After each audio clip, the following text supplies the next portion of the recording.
Resident Evil Village isn't just your run-of-the-mill horror game. It's a bit more involved. There's hidden treasure, a merchant, hunting, inventory management, and exploration. If you're new to the series or even survival horror in general, then welcome. These tips will help you find your footing rather than trembling around every corner in fear. In this video, I'm going to break it down into 3 sections: combat, exploration, and the Duke, where I'll provide tips and tricks in each category. You can also find timestamps below.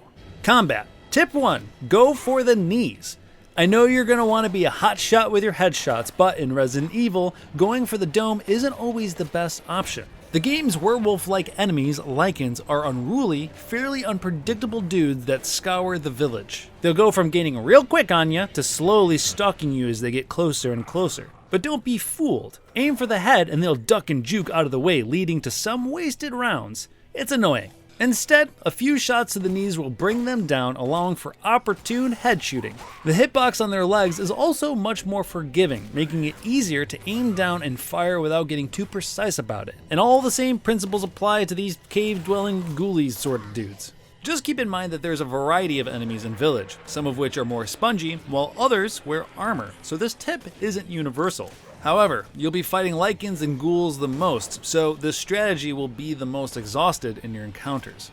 Tip 2, time your counters. If you block an attack, you have a small window of time to press block again and trigger a counter that'll kick your enemy back, which also disarms them, as well as having a knockback on ones around you. In some cases, when you're surrounded and overwhelmed, deliberately taking the hit, blocking it, and countering it pays off in disarming an enemy and staggering others to go in for that old tip number 1 and pop them in the knees. Tip 3, sometimes it's okay to run, and no, it does not mean you're a coward. What's wrong, McFly? Chicken? The ghoulie dudes in particular are slow and don't prance around like the Lycans, so sometimes it's better to save your resources and simply go around them to get to where you're going. Now, in classic risk-reward fashion, killing them does reward you lei, the in-game currency, so just consider resources and environment before getting into an altercation. And as a bonus tip, it's still okay to run, but set a mine down while you're at it. Bullets and a knife aren't your only answers to a fight. In some scenarios, you will be surrounded on all sides, so turning and running is the only way to make some distance between you and the enemy. And while you're at it, set a mine down if you have one handy, then scurry off. Screw it, throw a pipe bomb at them too. On to exploration. Being thorough is the name of the game here, as it's vital to finding many things, from supplies for crafting, treasure for selling, and ammunition that is pivotal in your survival. And with each area being pretty dense and even maze-like at times, it pays off to take your time to scour high and low. So tip number 1, always check your map before leaving a room. The game has a nifty feature that allows you to indicate whether you've collected everything in a room. When it's blue, that indicates the room is clear and you've collected everything.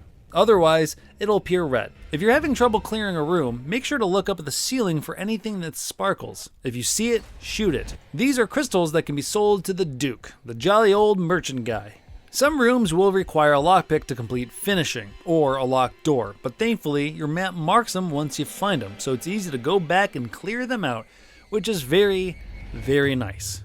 Lastly, keep in mind that there are some areas you won't be able to return to. So again, it pays to be thorough along your journey opposed to your map filled with uncleared rooms, and it's awful. Tip 2, backtrack.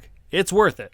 While a few areas won't be available later, the actual village is an area you'll be returning to many, many times. The village is a connecting hub between each major area of the game. One way or another, you'll be returning there, and each time you'll return with something that can likely unlock something else. Whether it's a wheel for a well, a lever for a bridge, lockpicks, or, keys. So before trudging into the next new area, make sure to take a moment and circle back around with your newly found items. But like anything else relative to Resident Evil, be wary of the risk-reward, as sometimes being a thorough player will reward you with a big old treasure or a new special gun, but it also likely means you may have to deal with an onslaught of baddies ready to drain you of your resources. Tip 3, go hunting. It definitely doesn't feel great killing pigs and goats just minding their own business in an already dreadful village infested with werewolves running around.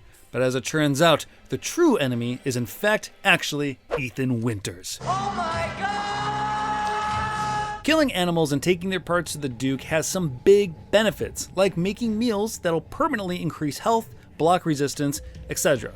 Also, be on the lookout of pictures of special animals hidden around the village. Hunting these things down are needed for creating certain special recipes. And while you're on a killing spree, make sure to shoot the crows too, as they drop extra lay as well. The last section, the Duke. Tip 1. Check that treasure before you sell it. Selling treasure is an important loop of the game, giving you a bump in the funds needed to acquire valuable upgrades, ammunition, and health resources. If you're a Resident Evil 4 veteran, this is a near copy and paste version of how that one worked. But before you sell something, make sure it isn't combinable with another piece of treasure. This is thankfully indicated in its description listed next to its value. Finding the piece of treasure it combines with greatly increases its value, so consider holding off until you find its combinable part. Tip number 2, sell your guns. As the game progresses, you'll naturally find better versions of your arsenal along the way. While you may have grown a sentimental attachment to your starting pistol and have upgraded it all the way, it takes up inventory space, and as the game goes on, that space will become more and more scarce. So just sell it, and use that lay to upgrade your new gun. And while you're at it, just sell the ammo for weapons you don't use as often, and use that money to replenish the weapons you use a lot. Keep in mind that the Duke's inventory is also limited, but it does replenish with every new area. So here are the big takeaways. Go for the knees, be thorough, and crows carry plenty of pocket change. Be sure to check out all of our other Resident Evil coverage, including our review, and a detailed timeline on the entire franchise, which is quite a wild watch, so links in the description below. This was Kurt, thanks for watching, and happy surviving.